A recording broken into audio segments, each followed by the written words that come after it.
The auditorium reeked of burning metal. The $2 million supercar shuddered violently on stage, warning lights flashing red across its dashboard. Black smoke began pouring from the engine bay as panic spread through the crowd. Investors moved toward exits while reporters pushed forward, cameras flashing wildly. In the midst of this chaos, CEO Selena Moore's commanding voice cut through the commotion. "Hey, maintenance man, fix this in 15 minutes and I'll marry you." The crowd erupted in mocking laughter. All eyes turned toward Jack Turner, standing in the shadows of the backstage area. The 35-year-old single father gripped his silver wrench tight, the one with love engraved on it. Their eyes locked across the smoky auditorium, hers filled with cruel amusement, his with quiet resolve. Jack stepped forward onto the stage, walking past engineers in expensive suits who snickered as he passed. 3 years earlier, Jack Turner had been Jack Turner, an MIT graduate with a PhD in mechanical engineering. The brilliant mind behind revolutionary hybrid engine technology patented when he was just 25. Now he cleaned tools for minimum wage at Aurora Motors while drowning in medical debt from his late wife's treatments. Sarah had been his everything. Brilliant mechanic, loving wife, Maya's devoted mother. Her heart condition had appeared suddenly in their 6th year of marriage. 2 years of treatments, surgeries, and specialists had drained their savings, destroyed their business, and still ended with her funeral. Jack had held 8-year-old Maya's hand as they lowered Sarah's casket, promising her that somehow they would be okay. That promise got harder to keep each month as bills piled up and opportunities disappeared. His once prestigious career in automotive engineering had crumbled when he chose family over corporate advancement. The high-performance racing garage he and Sarah had built together was seized after her death, leaving Jack with nothing but his tools and his daughter. Now he took the night shift as a maintenance worker at Aurora Motors, sleeping when Maya was at school, helping with homework when he should be resting, and somehow finding moments of joy despite everything. The silver wrench in his pocket was Maya's birthday gift to him, purchased with months of saved allowance, engraved with a single word: love. "This is so you remember that fixing things is your superpower, Dad," she had told him, her 8-year-old face serious. "And I love your superpower. Never forget how special you are." That wrench had become his talisman, a reminder of who he truly was beneath the janitor's uniform that made him invisible to the engineers who once would have called him colleague. As Jack approached the smoking Aurora GT, the countdown clock appeared on the giant screen. 15 home run. Selena Moore stepped back in her designer red dress, her predatory smile never wavering. The cameras that had been documenting the company's humiliation now focused on the spectacle she'd created, the maintenance man attempting what her team of elite engineers couldn't accomplish. "The clock starts now, maintenance man," she announced. "Show us if janitors know more than MIT engineers." What no one in that auditorium knew, not even Selena Moore herself, was that Jack Turner wasn't just any mechanic. At 25, he had revolutionized hybrid engine technology, creating a patented system that increased fuel efficiency by 40%. He could have built a fortune at Global Motors, but instead chose to open a specialized racing garage with Sarah, the talented mechanic who became his wife. Turner Racing Solutions had become legendary among serious racers across the Midwest. Jack and Sarah had built custom engines that broke records at Indianapolis and Daytona. They'd solved problems that stumped factory engineers. They'd built a life doing what they loved, on their own terms, until Sarah's illness changed everything. Now, as Jack assessed the smoking engine before him, he wasn't thinking about the audience or the cameras. He wasn't thinking about Selena Moore's mocking challenge or the engineers snickering. He was thinking about the oil valve placement he'd noticed on the blueprints 3 weeks ago, the critical flaw he'd tried to warn them about, only to be dismissed as just the maintenance guy. The Aurora GT wasn't just any car. It represented 5 years of development and $200 million in investment. It was Aurora Motors' ticket to an IPO that would value the company at billions. And right now, on its launch day, it was failing exactly as Jack had predicted it would. As Jack popped the hood and the crowd's mocking laughter continued, he knew this moment was about more than fixing a car. It was about proving that real expertise didn't come from titles or corner offices. It came from understanding how things actually worked. from years of solving real problems with your hands, not just theorizing in boardrooms. For Maya, for Sarah's memory, and for his own dignity, Jack Turner was about to show everyone exactly what a mere mechanic could do. Home for Jack and Maya was a small, two-bedroom apartment in a weathered building on Chicago's outskirts. The rent was manageable, the neighborhood relatively safe, and most importantly, it was within walking distance of Maya's elementary school. Jack had transformed the modest space into something that felt like home, with Maya's artwork covering the refrigerator and walls, and his old engineering books lining the single bookshelf in the living room. Every morning began the same way. Jack would wake at 6 a.m. after just 4 hours of sleep, having worked until midnight at Aurora. He'd make Maya's favorite breakfast, usually dinosaur-shaped pancakes or cinnamon toast, before walking her to school. Then he'd return home to sleep until 2 p.m., wake up to prepare dinner, and be waiting at the school gate when Maya's final bell rang at 3:15. Their evenings together were sacred. Homework came first, with Jack patiently explaining math concepts that Maya's teachers hadn't even introduced yet. Then they'd work on small mechanical projects together, building model engines, fixing broken appliances from thrift stores, or tinkering with the second-hand bicycle Jack had restored for her birthday.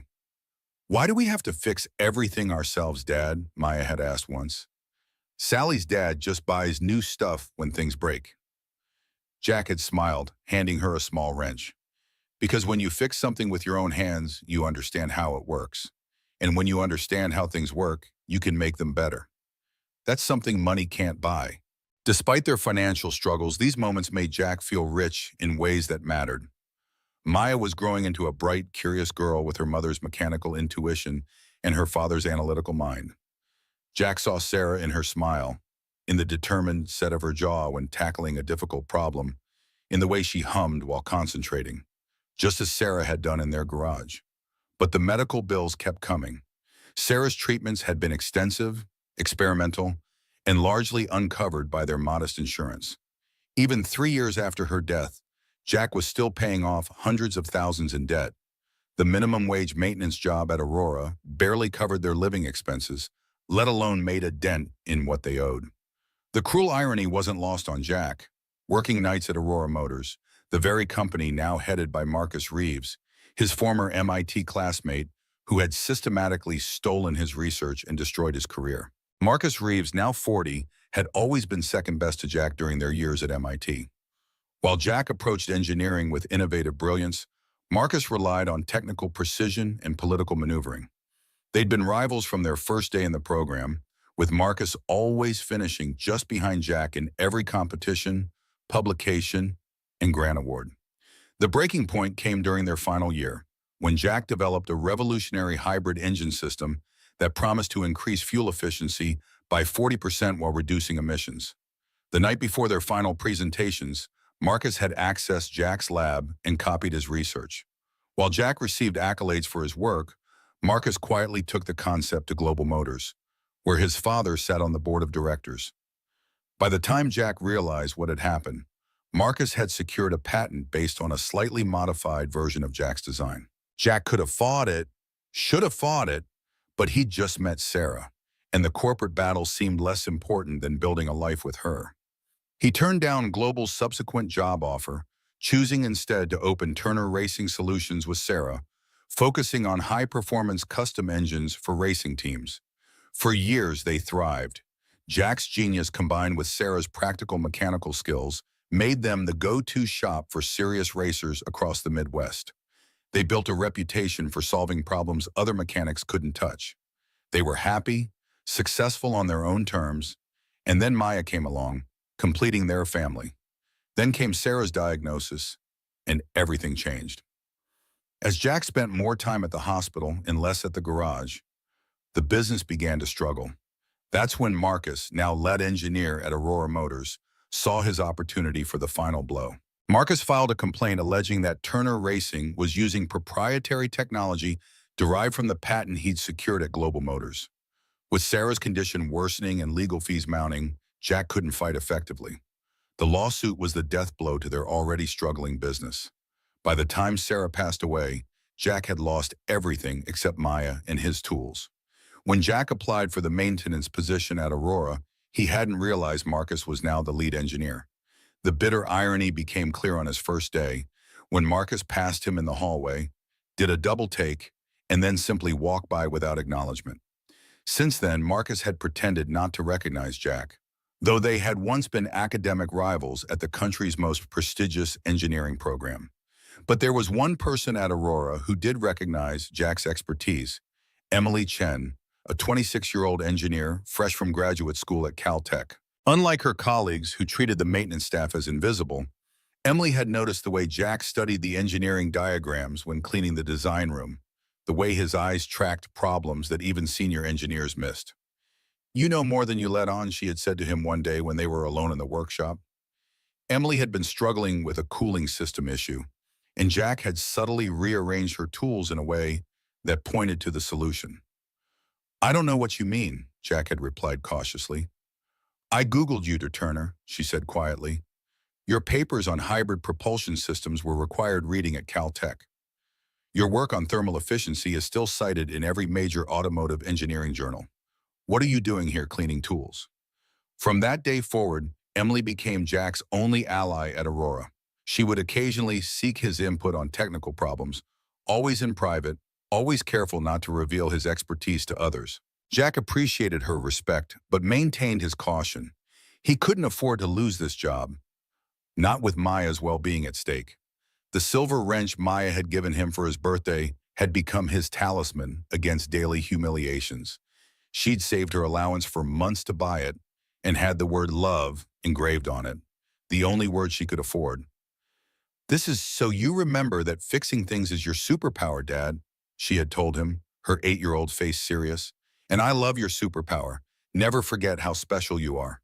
Jack carried that wrench everywhere, a physical reminder of who he truly was beneath the janitor's uniform that made him invisible to the engineers who once would have called him colleague. The Aurora GT was supposed to be the company's crowning achievement, a $2 million supercar that promised to kill Tesla with its performance and innovation. After 5 years of development and $200 million in investment, the car represented Aurora's ticket to an IPO, valuing the company at billions. The pressure to launch on schedule was immense. Aurora's corporate culture rewarded speed over safety, flashy features over solid engineering.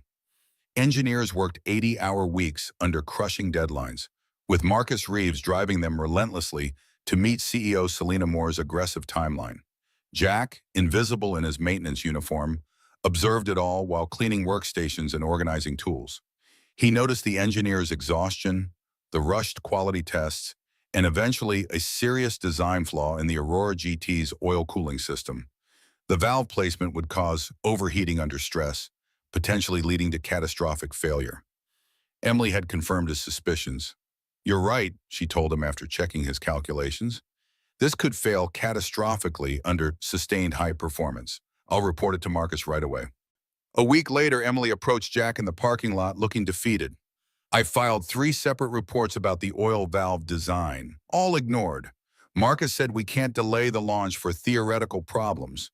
In this company, deadlines matter more than safety." Jack decided to approach Marcus directly, catching him alone in the break room. "Mr. Reeves, I've noticed a serious issue with the GT's oil cooling system.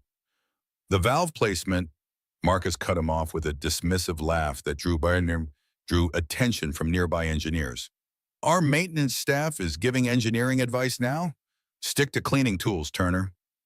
The engineers chuckled, but as they walked away, Marcus leaned in close to Jack, his voice low and venomous. "I know exactly who you are, Turner. And just like before, nobody's going to believe a washed-up failure like you over me. Stay in your lane." The confrontation left Jack shaken but determined. If they wouldn't listen to warnings, perhaps they would have to face consequences. He began documenting everything he observed about the Aurora GT's design flaws. His opportunity came unexpectedly one evening when cleaning the engineering office after hours. Marcus had left his computer unlocked in his haste to make a dinner meeting with investors. On the screen was an email exchange with Selena Moore about the very issue Jack and Emily had raised. Emily's safety reports were attached, along with Marcus's dismissive assessment. Minor risk, not worth delaying launch. Selena's response was damning. We've already switched to the cheaper supplier for the oil valves. 15% savings across production. The board expects this launch on schedule. Make it work, or we'll find someone who will. Jack quickly photographed the emails with his phone. This wasn't just negligence. It was willful disregard for safety to save money and meet deadlines. What Jack didn't know then was the deeper reason behind Selena Moore's ruthless push for the Aurora GT launch. She wasn't just another ambitious CEO. She was the daughter of Robert Moore, a brilliant mechanic whose innovative engine design had been stolen by a major auto manufacturer 30 years earlier. Without money for lawyers, Robert had watched his invention make millions for others while he struggled to keep his family afloat. Selena had built Aurora Motors from nothing, driven by a mission to vindicate her father's legacy and beat the established companies at their own game. Along the way, however, she had become what she once despised, someone who valued profit and prestige over people and principles. As the launch day arrived, Jack knew the Aurora GT was a disaster waiting to happen. He had considered reporting the safety issues to regulators, but worried about losing his job. Maya's recent heart symptoms, possibly inherited from her mother, meant they needed his health insurance more than ever. He had promised to take her to a specialist after his shift at the launch event. The Aurora GT unveiling was held in the company's massive showroom, transformed into a high-tech theater for the occasion. VIP guests filled premium seating while reporters crowded the media section. This wasn't just a car launch. It was Aurora Motors' moment to prove it could compete with Tesla and Ferrari in the ultra-luxury market. Jack had been assigned to backstage duty, essentially staying out of sight until it was time to clean up. From his position behind the curtains, he watched as Selena Moore commanded the stage in her tight red dress and confident smile that projected power and ambition in equal measure. "Ladies and gentlemen," she announced, "today that you'll witness the future of automotive engineering. The Aurora GT isn't just a supercar, it's a revolution." The crowd applauded as a curtain dropped, revealing the stunning vehicle. Sleek black carbon fiber body, butterfly doors, an engine that promised 0 to 60 in under 3 seconds. Jack watched with growing anxiety, knowing what would happen once the car was pushed to perform. "Now," Selena continued, "let's see what $2 million of engineering excellence looks like in action." She climbed into the driver's seat with practiced elegance, making sure the cameras captured her best angles. The engine started smoothly, purring with expensive precision. For 30 seconds, everything seemed perfect. Then Jack heard it, a subtle whine from the oil system, the same sound he'd heard 1,000 times in his garage when pressure was building where it shouldn't. The engine note changed, became rougher. The smooth purr turned into an angry growl. Selena's confident smile faltered as warning lights began flashing on the dashboard. She pressed the accelerator, trying to power through whatever was happening. The worst possible decision. The oil valve, overheating exactly as Jack had predicted, finally gave way. Black smoke poured from the engine bay. The electronic systems, overwhelmed by the cascade failure, froze completely. The Aurora GT, Aurora Motors' $2 million masterpiece, died spectacularly in front of 300 witnesses and countless live stream viewers. The showroom fell silent except for the acrid smell of burning metal and the soft hiss of escaping fluids. Selena sat in the disabled car, her face cycling through shock, embarrassment, and rage as camera flashes exploded around her like strobe lights, capturing every moment of the disaster. Marcus and his engineering team rushed onto the stage, frantically trying to diagnose the problem. They connected diagnostic computers, checked fuses, tested connections, all the high-tech solutions they'd been trained to trust. Nothing worked. The car remained dead. "It must be a computer virus," Marcus announced desperately. "Someone hacked our systems." "Could be a network intrusion," another engineer suggested. "Cyber warfare against the automotive industry."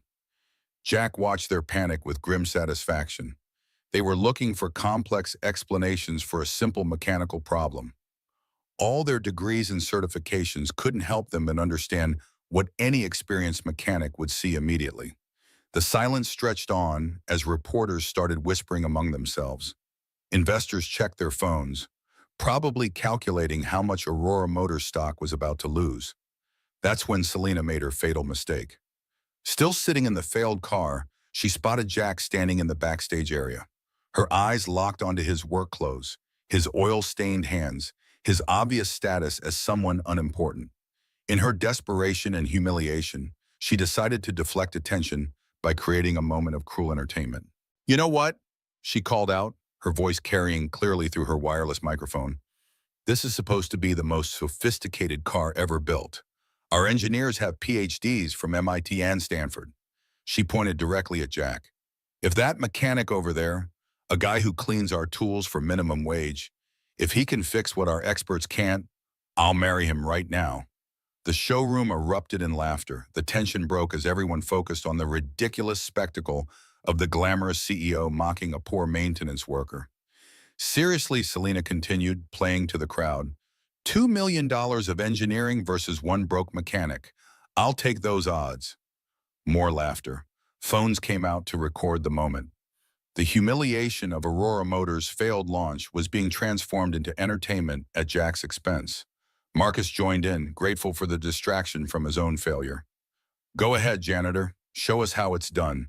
Jack stood frozen in the spotlight of hundreds of eyes and dozens of cameras. His face burned with the familiar shame of being dismissed, mocked, treated as less than human. But something different happened this time. Instead of retreating, Jack touched Maya's silver wrench in his pocket. He thought about his daughter watching the live stream at home with their neighbor. He thought about Sarah, who had always believed in his skills. He thought about all the engines he'd saved and all the problems he'd solved. Most importantly, he thought about the truth, that he knew exactly what was wrong with that car, and he could fix it in minutes. 15 minutes, Selena repeated mockingly. "Fix this masterpiece in 15 minutes, and I'll marry you." Jack pulled off his work gloves and stepped onto the stage.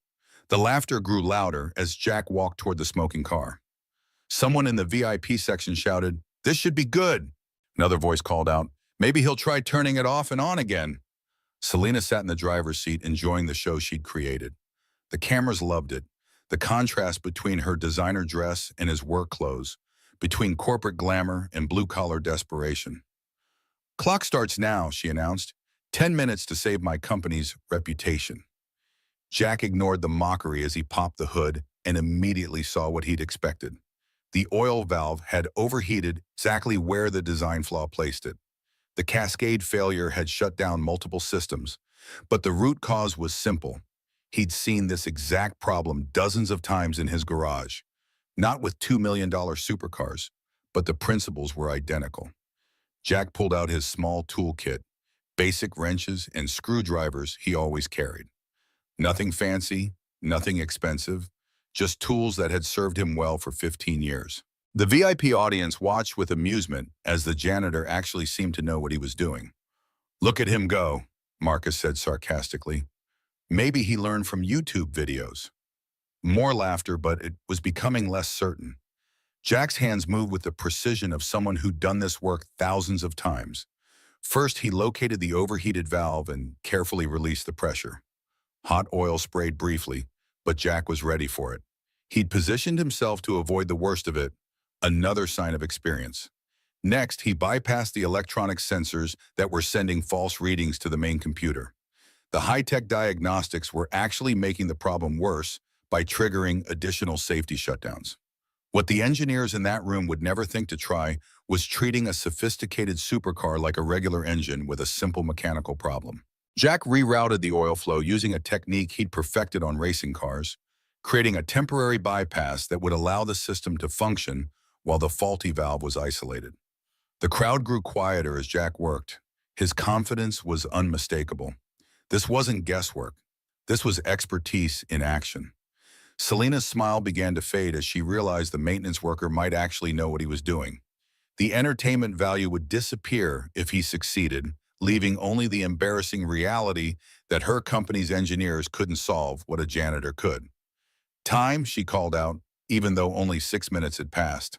"That's 6 minutes," Jack said calmly, not looking up from his work. "I need 3 more." The audience laughed, but now it was at Selena's obvious attempt to cheat. The cameras had been recording the whole time. Everyone could see the real elapsed time. Jack made his final adjustments and closed the hood. He wiped his hands on his work clothes and looked at Selena. Try it now. She turned the key reluctantly. The engine caught immediately, purring with smooth power. All the dashboard lights showed green. The electronic systems came online perfectly. The showroom fell absolutely silent. Jack had done exactly what he'd promised. Fixed a $2 million supercar with basic tools and simple mechanical knowledge in 9 minutes. The silence stretched on as the reality sank in. The CEO who had mocked him, the engineers who had dismissed him, the entire audience who had laughed. They were all staring at the impossible made possible. But Jack wasn't finished. He reached into his pocket and pulled out his phone. On the screen was a photo he'd taken yesterday, the original blueprint showing the flawed valve placement. "There's something else you need to see," he said, his quiet voice somehow carrying clearly through the wireless mic system. He held up the phone so the cameras could capture the image. "This design flaw isn't accidental. It's the result of cutting corners to meet production deadlines." A murmur ran through the crowd. This was bigger than just a mechanical failure. Jack pulled out more photos. The emails he'd photographed when he tried to warn the engineering team. Messages between Selena and Marcus discussing how to work around safety margins and optimize cost effectiveness. "Miss Moore knew about this problem 3 weeks ago," Jack continued. "The engineering team recommended delaying the launch for safety testing. She overruled them." The room erupted. Reporters surged forward. Camera flashes exploded like lightning. Selena's face went from red to white to green as she realized the scope of what was happening. This wasn't just a mechanical failure anymore. This was a safety scandal being exposed live on camera. "Those are private company documents," she shouted. "You stole confidential information." "I photographed them after you ignored safety warnings," Jack replied calmly. "When a company puts profits over safety, someone needs to speak up." That's when the twist that no one saw coming hit like a thunderbolt. Richard Hawthorne, Aurora Motors' largest investor and board member, stood up in the VIP section. "Miss Moore," his voice cut through the chaos like a blade, "you've just exposed this company to massive liability, product safety violations, securities fraud, criminal negligence." He turned to address the room. "So of this moment, the board of directors is calling an emergency vote of no confidence in Selena Moore's leadership." The other board members nodded grimly. They'd been watching their investment go up in smoke, and now they had grounds to act. "The vote is unanimous," Hawthorne announced. "Selena Moore is hereby removed as CEO of Aurora Motors, effective immediately." The showroom exploded in chaos. Reporters shouted questions. Cameras captured every angle of Selena's shock and humiliation. The woman who had been mocking a poor mechanic 10 minutes ago was now being fired by her own board in front of hundreds of witnesses. But the cruelest twist was yet to come. As security moved to escort her from the premises, every single Aurora Motors employee, from executives to janitors, stood up and walked out of their seats. They were abandoning her. The same people who had laughed at Jack's expense were now leaving Selena alone on stage facing the cameras that had captured her downfall. Jack watched from the side of the stage, still holding his daughter's silver wrench. He felt no joy in Selena's destruction, only quiet satisfaction that the truth had finally won.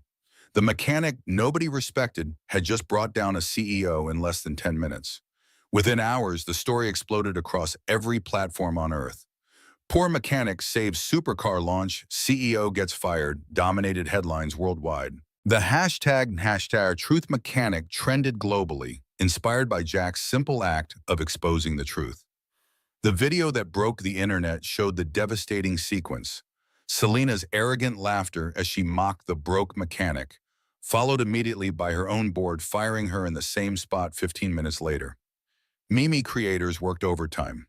The most popular format showed 2 panels: when you mock the janitor, next to Selena's laughing face, and when the janitor destroys your career, next to her shocked expression being abandoned by her own employees.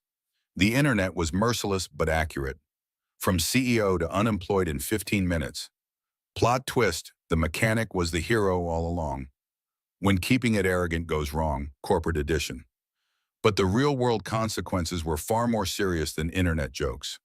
The National Highway Traffic Safety Administration launched a full investigation into Aurora Motors' safety violations. The SE began examining securities fraud charges. Aurora's stock price collapsed before markets even opened.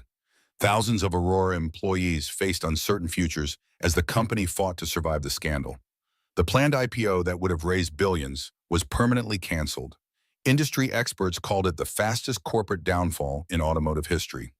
Business schools would study it for decades as a case study in how arrogance and safety violations could destroy a company overnight. Jack tried to avoid the media circus. He wanted to return to his quiet life with Maya, but the world had other plans. Reporters camped outside his small apartment. His phone rang constantly with interview requests, book deals, documentary offers. Everyone wanted to hear from the man who brought down a billion-dollar company with a wrench and moral courage. The irony wasn't lost on anyone. The CEO who had treated him as invisible was now unemployable, while the nobody maintenance worker had become one of the most famous whistleblowers in corporate history. Richard Hawthorne, now Aurora's interim CEO, personally visited Jack at his apartment. "Mr. Turner, I want to apologize for how you were treated. You tried to warn us about safety issues, and we should have listened." "I just did what any mechanic would do," Jack replied. "No, you did what most people wouldn't have the courage to do. We'd like to offer you a position. Chief Safety Officer. 300,000 starting salary, full benefits, company car." Jack was quiet for a long moment. Maya could go to the best schools. They could move to a real house. He could stop worrying about rent and groceries. But he thought about all the other maintenance workers, janitors, and service employees who were still invisible to corporate executives, still treated as less than human. "Thank you, Mr. Hawthorne, but I'm not interested in executive positions. I have a different request. Anything. Create a safety review board with mechanics and technicians, not just engineers, people who work with their hands, who see problems from ground level. Give them real authority to stop production when something's dangerous." Done. What else? "Set up a scholarship fund for children of working-class families, kids whose parents fix cars, clean offices, maintain buildings. Give them opportunities their parents never had." Hawthorne was amazed. "You could be wealthy and powerful, Mr. Turner. You could run this company." "I watched power and wealth corrupt someone completely. I just want to raise my daughter and do honest work." Jack did accept one offer, a book deal with all proceeds going to the scholarship fund he'd requested. He also agreed to work part-time as Aurora's safety consultant, reviewing designs before they reached production. Maya was proud but overwhelmed by the attention. At school, other kids showed her the viral videos of her father. "Daddy," she said one evening as they ate dinner in their small apartment, "why did that mean lady say she would marry you?" "She was making fun of me, sweetheart. She thought I was too stupid to fix important things." "But you did fix it." "Yes. And now she doesn't have a job anymore." "That's right." Maya considered this seriously, playing with her food. "So your superpower really does work." Jack smiled and touched the silver wrench she'd given him, now famous around the world as the symbol of his victory. "Sometimes it takes a while, but truth and skill always win over lies and arrogance." Meanwhile, Selena Moore had vanished from public life entirely. Her penthouse was sold, her social media accounts went dark. Former friends and business associates suddenly couldn't remember her phone number. The woman who had built her identity on being untouchable discovered that viral humiliation was the one thing money couldn't fix. Every job interview, every social interaction, every attempt to rebuild her life was haunted by the same 15-minute video. The clip of her mocking laughter, followed by immediate corporate destruction, became permanent internet history. It played in business ethics classes, leadership seminars, in corporate AI training sessions worldwide. But perhaps the most lasting image wasn't of Selena at all. It was Jack quietly working under the hood while hundreds of people laughed, then calmly exposing the truth that brought down an empire. The phrase that defined the whole story came from Maya herself, captured by a reporter outside their apartment. "My daddy's superpower is fixing things that are broken, even when nobody believes him. Sometimes the most powerful people are the ones everyone ignores. And sometimes a silver wrench carries more authority than a corner office." 1 month later, Aurora Motors held its first company-wide meeting since the scandal. The same showroom where Selena had fallen from grace was now filled with employees, investors, and media, but the atmosphere was completely different. Richard Hawthorne stood at the podium where the failed supercar had once smoked. Today, we announced the Jack Turner Safety Initiative and the Maya Turner Scholarship Fund, which will provide education for children of working families. Sustained applause filled the showroom. In the back, Jack sat quietly with Maya, both wearing simple clothes among the sea of business suits. "We've also invited Mr. Turner to say a few words," Hawthorne announced. Jack hadn't planned to speak, but Maya squeezed his hand. "Go tell them about fixing things, Daddy." He walked slowly to the center of the stage, the same spot where he'd exposed the truth that changed everything. The room fell completely silent. "I'm not good at speeches," Jack began quietly. "A month ago, I was cleaning tools and getting laughed at by people in expensive suits. I never wanted to be famous or destroy anyone's career." He paused and looked out at the audience. "But my daughter taught me something important. She said fixing things was my superpower, and when something's broken, you don't ignore it just because nobody wants to hear the truth." Jack reached into his pocket and pulled out Maya's silver wrench, the one engraved with love, that had become famous worldwide. He held it up so everyone could see. This little wrench fixed a $2 million car, not because it's magical, but because it represents something simple: caring enough to do the job right. Instead of placing the wrench on the podium like a trophy, Jack simply slipped it back into his pocket and stepped away from the microphone. "Truth doesn't need a stage," he said. "It just needs someone willing to speak it." He walked back toward Maya, who was beaming with pride at her father. The room remained silent as they headed for the exit together, the mechanic and his daughter hand in hand, walking away from fame toward their simple life. A photographer captured the moment. Jack's back as he walked away from the podium, Maya looking up at him with pure admiration, the silver wrench just visible in his pocket. The image went viral within hours with the caption, "The mechanic who fixed the truth." It became the defining photograph of the entire scandal. Not corporate drama or executive downfall, but a quiet man walking away from power with his daughter, carrying the tool that reminded the world what really matters. The most important fixes, it turned out, happen when nobody's watching. They just need someone with the right tools and the courage to use them. The morning of the Aurora GT launch arrived with all the fanfare Aurora Motors could muster. Chicago's premier exhibition center had been transformed into a high-tech showcase with dramatic lighting, massive LED screens, and a rotating platform where the supercar would make its debut. Outside, a line of luxury vehicles deposited VIPs, industry insiders, and media personalities, while security kept enthusiastic fans and automotive bloggers behind velvet ropes. 300 specially invited guests filled the premium seating area. Major news networks had positioned cameras strategically throughout the venue, and a professional live stream setup promised to broadcast the event to millions of automotive enthusiasts worldwide. For Aurora Motors, this wasn't just a product launch. It was their coming out party as a serious competitor in the ultra-luxury automotive market. Richard Hawthorne arrived early, his chauffeur-driven Bentley pulling up to the VIP entrance precisely 45 minutes before the scheduled start. At 60, Hawthorne cut an imposing figure, tall, silver-haired, with piercing blue eyes that had intimidated boardroom opponents for decades. As Aurora Motors' largest investor and most influential board member, he commanded instant respect from the staff, who rushed to escort him to his front row seat. What few people knew was that Hawthorne's interest in Aurora Motors went beyond financial returns. 14 months earlier, his only son Michael had died when the steering system in his high-performance sports car failed catastrophically on a mountain road. The subsequent investigation revealed that the manufacturer had known about potential issues but deemed a recall not cost-effective. Since that day, Hawthorne had become a vocal advocate for automotive safety, quietly using his considerable influence to push for stronger industry regulations. "Mr. Hawthorne, we're honored you could join us today," said a young executive, nervously adjusting his tie. "Ms. Moore has prepared something special for the demonstration." Hawthorne nodded curtly. "I expect excellence, not spectacle. This car represents a significant investment. I trust the engineering matches the marketing." "Absolutely, sir. 5 years of development, cutting-edge technology. It's going to revolutionize the industry. Hawthorne's expression remained impassive. Since his son's death, he'd grown weary of corporate hyperbole. He wanted results, safety, and integrity, qualities he found increasingly rare in the modern automotive industry.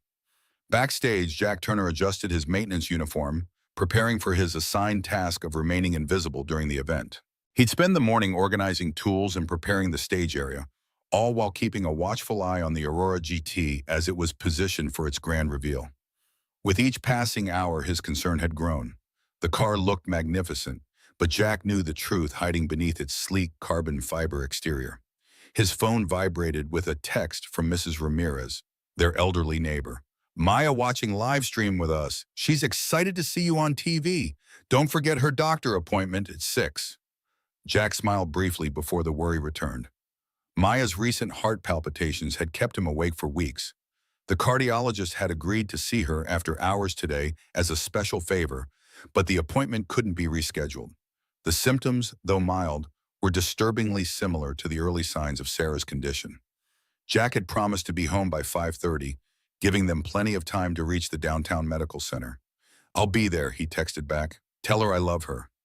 He slipped the phone back into his pocket, fingers brushing against the silver wrench Maya had given him. Tonight's appointment would determine if her symptoms were benign or the beginning of something more serious. Either way, Jack needed to keep his job at Aurora, not for the meager paycheck, but for the health insurance that would cover Maya's treatment if she needed it. That was why he had ultimately decided against reporting the Aurora GT's safety issues to regulators. The company would certainly trace the leak back to him, and Jack couldn't risk unemployment, not with Maya potentially facing the same medical battles that had claimed her mother. The exhibition hall lights dimmed, drawing Jack's attention back to the present. The dramatic opening music swelled as Selena Moore strode confidently onto the stage, her red designer dress catching the light dramatically. She moved with practiced precision, knowing exactly how to position herself for maximum impact on camera. "Ladies and gentlemen," her amplified voice resonated through the hall, "welcome to the future of automotive engineering." The audience applauded enthusiastically as Selena launched into a polished speech about innovation, performance, and Aurora Motors' vision. Jack watched from the shadows as she gestured toward the curtained platform where the Aurora GT waited. "For 5 years, our team of world-class engineers has been creating something revolutionary," she continued. "Today, you'll be the first to witness the culmination of $200 million in development, a vehicle that will redefine what's possible in automotive performance." With a theatrical gesture, she signaled to the tech team. The curtains parted smoothly, revealing the Aurora GT in all its glory. The sleek black supercar slowly rotated on its platform as precisely aimed spotlights highlighted its aggressive lines and exotic materials. The crowd gasped appreciatively, cameras flashed, and social media influencers rushed to capture the perfect angle. Even Jack had to admit it was a beautiful machine. The carbon fiber body, butterfly doors, and aggressive stance made it look like something from the future. If only the engineering beneath that stunning exterior had received the same attention to detail. "The Aurora GT isn't just a car," Selena continued, walking toward the vehicle. "It's a statement that American engineering can surpass anything from Italy or Germany. With a top speed of 230 miles per hour and acceleration from 0 to 60 in 2.8 seconds, the Aurora GT will outperform vehicles costing twice its price." She paused for effect, letting the specifications sink in before delivering her coup de grace. "But seeing is believing. So allow me to demonstrate what $2 million of engineering excellence looks like in action." With confident strides, Selena approached the car, her high heels clicking rhythmically against the polished stage floor. A technician hurried forward to open the driver's door. She slid gracefully into the custom leather seat, making sure the cameras captured her best angle as she settled behind the wheel. Jack tensed, knowing what would happen next. From his position backstage, he could see Marcus and the engineering team watching nervously. They knew about the oil valve issue, but had convinced themselves the problem wouldn't manifest during a brief demonstration. Jack knew better. He'd seen this exact failure pattern dozens of times in his racing days. Under stress, that valve would fail catastrophically. Selena pressed the ignition button. The Aurora GT's engine roared to life, its deep, sophisticated purr filling the exhibition hall. The audience applauded again as she revved the engine, showing off its aggressive sound signature. For 30 seconds, everything seemed perfect. Then Jack heard it, the subtle whine from the oil system, barely perceptible beneath the engine's growl. It was the sound of pressure building where it shouldn't, the same warning sign he'd heard countless times in his garage when a cooling system was about to fail.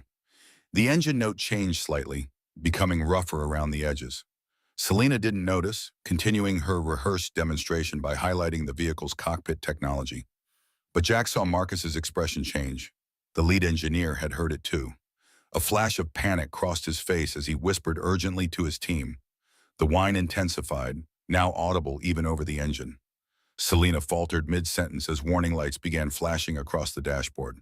Instead of shutting down the engine, she pressed the accelerator, trying to power through whatever was happening. The worst possible decision. The oil valve, overheating exactly as Jack had predicted, finally gave way. Black smoke began pouring from the engine compartment. Emergency alarms blared as the electronic systems, overwhelmed by cascading failures, froze completely. The Aurora GT, the culmination of 5 years and $200 million in development, died spectacularly in front of 300 VIPs and countless live stream viewers. The exhibition hall fell silent except for the acrid smell of burning metal and the soft hiss of escaping fluids. Selena sat frozen in the driver's seat, her face cycling through shock, embarrassment, and barely contained rage as camera flashes exploded around her like strobe lights, capturing every moment of the disaster. Marcus and his engineering team rushed onto the stage, frantically trying to diagnose the problem. They connected diagnostic computers, checked electrical systems, tested connections, all the high-tech solutions they'd been trained to rely on. Nothing worked. The car remained dead, smoke still rising ominously from its engine compartment. "It must be a cyber attack," Marcus announced desperately, loud enough for the front rows to hear. "Someone hacked our systems remotely." "Could be a network intrusion," another engineer suggested. "Corporate sabotage from competitors." Jack watched their desperate attempts to find complex explanations for a simple mechanical problem. All their advanced degrees and certifications couldn't help them understand what any experienced mechanic would recognize immediately. The silence stretched uncomfortably as reporters started whispering among themselves. Investors checked their phones, probably calculating how much Aurora Motors stock would drop when markets opened Monday. Richard Hawthorne sat motionless in the front row, his expression unreadable, but his eyes taking in every detail of the unfolding disaster. That's when Selena made her fatal mistake. Still sitting in the disabled car, she spotted Jack standing in the backstage area. Her eyes locked onto his work clothes, his oil-stained hands, his obvious status as someone unimportant. In her desperation and humiliation, she decided to deflect attention by creating a moment of cruel entertainment. "You know what?" she called out, her voice carrying clearly through her wireless microphone. "This is supposed to be the most sophisticated car ever built. Our engineers have PhDs from MIT and Stanford." She pointed directly at Jack. "Hey everyone, our maintenance guy over there thinks he knows what's wrong. If he can fix what our experts can't, I'll marry him right now." The exhibition hall erupted in laughter. The tension broke as everyone focused on the ridiculous spectacle of the glamorous CEO mocking a poor maintenance worker. Phones came out to record the moment. The humiliation of Aurora Motors' failed launch was being transformed into entertainment at Jack's expense. "Seriously," Selena continued playing to the crowd. $2 million of engineering versus one mechanic with a wrench. I'll take those odds." More laughter cascaded through the audience. Marcus joined in, grateful for the distraction from his own failure. "Go ahead, janitor. Show us how it's done." Jack stood frozen in the spotlight of hundreds of eyes and dozens of cameras. His face burned with the familiar shame of being dismissed, mocked, treated as less than human. But his internal struggle went deeper than wounded pride. If he stepped forward, he risked exposing himself. Marcus would undoubtedly retaliate once the spectacle ended, finding some excuse to fire him. Without his job, Jack would lose the health insurance Maya might desperately need. But if he remained silent, he would be reinforcing the same corrupt system that had stolen his career and was now potentially endangering consumers with a dangerously flawed vehicle. Jack's hand touched the silver wrench in his pocket, the one with love engraved on it. He thought about Maya watching the live stream, about the doctor's appointment he needed to make, about his promise to always be there for her. He thought about Sarah, who had valued integrity above all else. The doctor's appointment weighed heavily on his mind. If Maya had inherited Sarah's condition, she would need ongoing medical care, care that required the health insurance his job provided.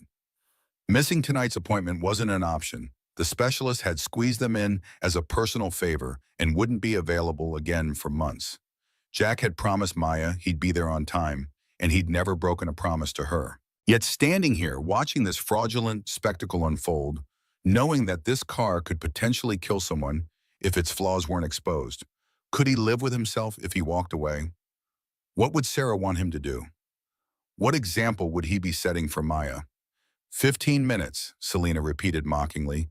Fix this masterpiece in 15 minutes, and I'll marry you.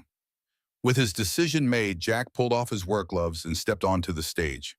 The laughter grew louder as he walked toward the smoking car. Someone in the VIP section shouted, "This should be good!" Another voice called out, "Maybe he'll try turning it off and on again." Selena sat in the driver's seat, enjoying the show she'd created. The cameras loved it. The contrast between her designer dress and his work clothes, between corporate glamour and blue-collar desperation. "Clock starts now," she announced as a large digital timer appeared on the giant screen behind the stage. 15 minutes to save my company's reputation." Jack bent down to examine the engine compartment, trying to block out the derisive laughter echoing through the hall. Marcus hovered nearby, a smug smile on his face as he addressed the audience. "Watch our maintenance staff attempt to solve what our team of PhD engineers couldn't figure out. The clock is ticking, Turner." Jack was about to open his toolkit when he felt someone brush against him. Emily Chen had approached from the side of the stage, ostensibly bringing a fire extinguisher as a safety precaution. As she leaned in, she whispered urgently, "I know who you are, Dr. Turner. Your dissertation on hybrid cooling systems changed the industry.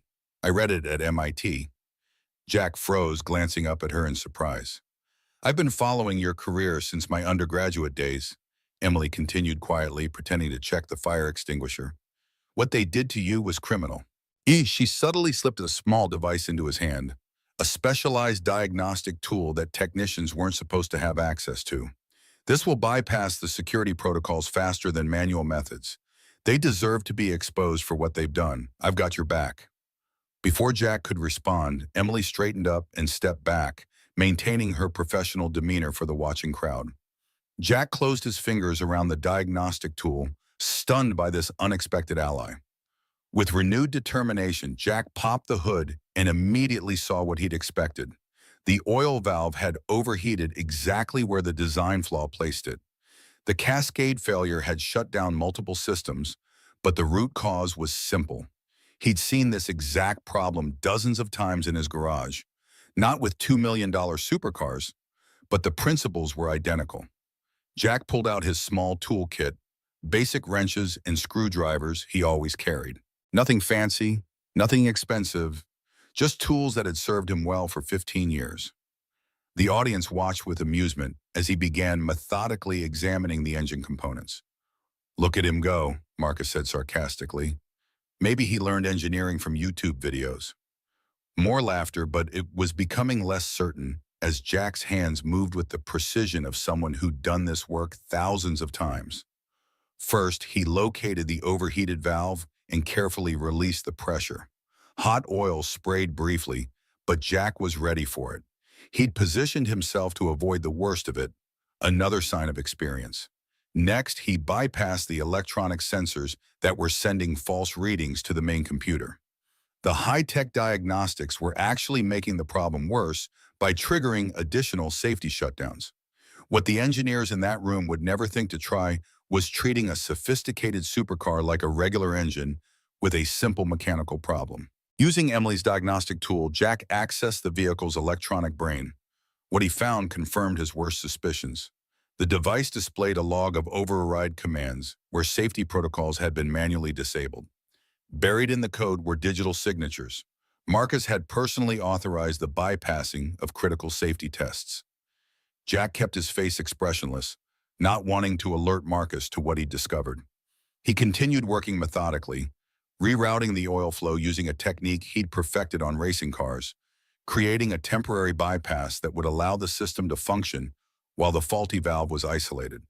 But as he worked deeper into the engine compartment, Jack encountered an unexpected problem.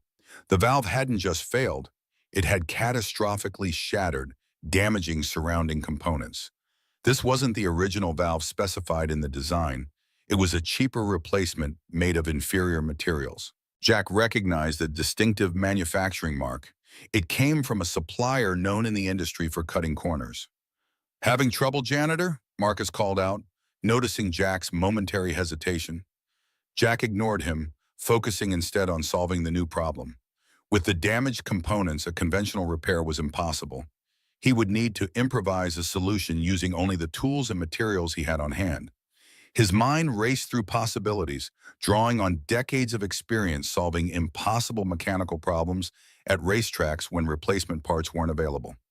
There was a technique he'd developed years ago for the Indianapolis 500. Unorthodox, not found in any manual, but effective in emergency situations. As Jack's hands worked with increasing urgency, the audience grew quieter. Even those with no automotive knowledge could see that this maintenance man knew exactly what he was doing.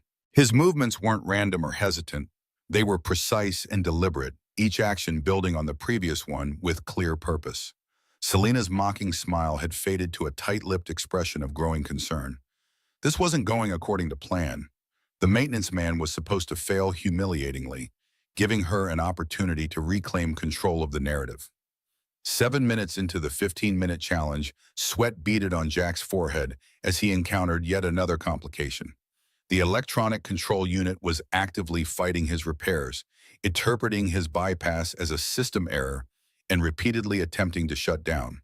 He needed to override the software without disabling critical safety features, a delicate balance that required intimate knowledge of the vehicle's programming architecture.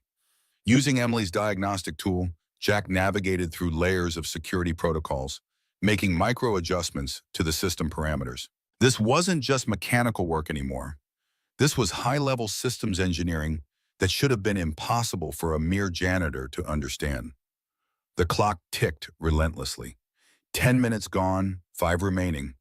Jack's hands moved faster, driven by the knowledge that Maya was watching. He couldn't fail. Not in front of his daughter, not when she believed so completely in his superpower. As Jack began implementing his improvised solution, a tall figure approached from the VIP section. Richard Hawthorne had left his seat and was now standing at the edge of the stage, watching Jack's work with intense focus. The billionaire investor studied Jack's hands as they manipulated components with the confidence of a master craftsman. "That's the Wakefield bypass technique," Hawthorne said quietly, his voice carrying in the suddenly hushed exhibition hall. "I've only seen it used once before, at Indianapolis. Starlight Racing, 2017. Jack's hands faltered momentarily as he glanced up at Hawthorne. How did the investor recognize a specialized racing technique that only a handful of elite mechanics had ever mastered? Hawthorne's eyes met Jack's, a flash of recognition passing between them. "Carry on, Mr. Turner. I'm curious to see if it works on a vehicle this sophisticated." The audience's attention shifted between Jack and Hawthorne, sensing some unspoken connection. Selena looked confused and increasingly alarmed. This wasn't going according to plan. The maintenance man was supposed to fail humiliatingly, giving her an opportunity to reclaim control of the narrative. Instead, Aurora's largest investor was now watching with apparent approval. Jack refocused on his work, aware that time was running short. The digital clock on the screen showed just under 2 minutes remaining. He connected the last wire, adjusted the final setting in the car's electronic brain using Emily's device, and closed the hood. "Try it now," he said to Selena, his voice calm despite the pressure. She hesitated, clearly hoping he would fail. With obvious reluctance, she turned the key. For a moment, nothing happened. Then the engine coughed once, twice, and roared to life. The dashboard lights reset to normal operating condition. The electronic systems came online perfectly. The exhibition hall fell absolutely silent.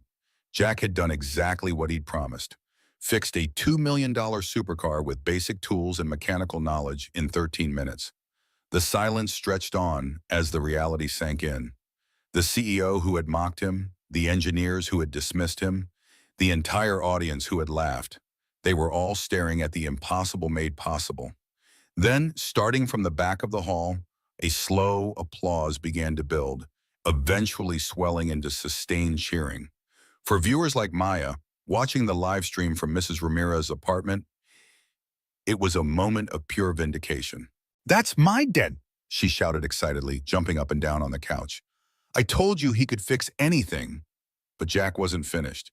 He reached into his pocket and pulled out his phone. On the screen was a photo he'd taken days earlier, the original blueprint showing the flawed valve placement. "There's something else everyone needs to see," he said, his quiet voice somehow carrying clearly through the exhibition hall. "This design flaw isn't accidental. It's the result of cutting corners to meet production deadlines and maximize profits." A murmur ran through the crowd. This was bigger than just a mechanical failure. Jack looked toward Emily, who nodded subtly and moved to the control booth.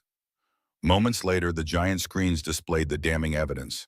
The emails Jack had photographed, messages between Selena and Marcus discussing how to work around safety regulations and reduce costs by using cheaper components. These documents show that Aurora Motors was aware of this potentially catastrophic flaw 3 weeks ago, Jack continued. The engineering team recommended delaying the launch for proper safety testing. That recommendation was rejected. The screens displayed another email, this one from Selena to Marcus. "We've already switched to the cheaper supplier for the oil valves. 15% savings across production. The board expects this launch on schedule. Make it work, or we'll find someone who will." But Jack had more evidence. Using Emily's diagnostic tool, he had extracted data from the car's own systems, a log of failed safety tests that had been manually overridden, each override bearing Marcus's digital signature. "The car's own diagnostic system confirms it," Jack said, pointing to the new information appearing on screen. "Multiple critical safety tests failed, but were manually overridden to proceed with today's launch." The room erupted in chaos. Reporters surged forward, shouting questions. Camera operators fought for better angles. Investors rose from their seats, some heading for the exits, others moving toward the stage demanding explanations. Marcus leapt forward, his face contorted with rage. "He's lying! Those documents are fabricated! This maintenance worker is obviously working for our competitors." He lunged toward the display controls, attempting to cut the feed. When that failed, he tried to grab Jack's phone to destroy the evidence. "You hacked our systems illegally. You'll be prosecuted for corporate espionage." Emily stepped forward. "The emails are authentic. I received copies of them when I filed my safety concerns. I still have the original report showing the valve design was dangerously flawed." Several other engineers from Marcus's team, seeing the tide turning, began to speak up as well. "We all knew about the problems," one said. "We were told to keep quiet or lose our jobs." Selena remained frozen in the driver's seat, her face ashen as she watched her carefully constructed world collapsing around her. The live stream continued broadcasting everything to millions of viewers worldwide. In an age of viral videos and instant social media judgment, her career was imploding in real time. Richard Hawthorne watched it all unfold with the calculating gaze of a predator who had just spotted weakness in his prey. He made a subtle gesture, and several men in suits moved toward the stage. Hawthorne's personal security team, now effectively taking control of the situation. "Ladies and gentlemen," Hawthorne's authoritative voice cut through the chaos, "as Aurora Motors' primary investor, I want to assure everyone that these serious allegations will be thoroughly investigated. The safety of our customers is our absolute priority." He turned towards Selena, his expression cold. "Ms. Moore, I believe we need an emergency board meeting. Now." Security personnel began ushering media and attendees toward the exits, while Hawthorne's team escorted a shell-shocked Selena toward a private room backstage. Marcus was similarly detained, protesting loudly about conspiracies and sabotage as he was led away. In the midst of the chaos, Jack checked his watch.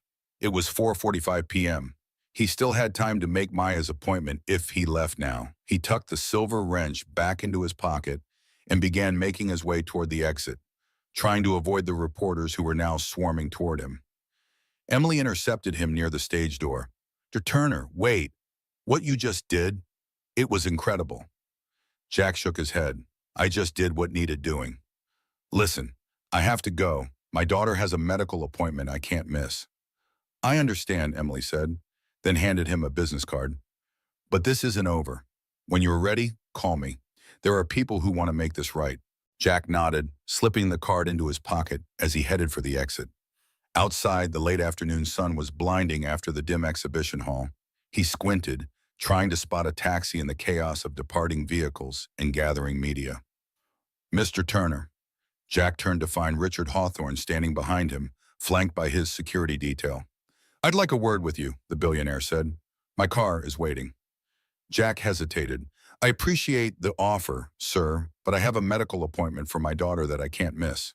Hawthorne nodded. "I'm aware of your situation. My driver can get you there faster than any taxi in this chaos. We can talk on the way." Jack studied the older man's face, searching for any sign of deception. Finding none, he accepted the offer. The sleek black Bentley pulled away from the curb, navigating efficiently through the Chicago traffic. "That was impressive work back there," Hawthorne said once they were moving. "Not just the repair, but the way you handled the situation.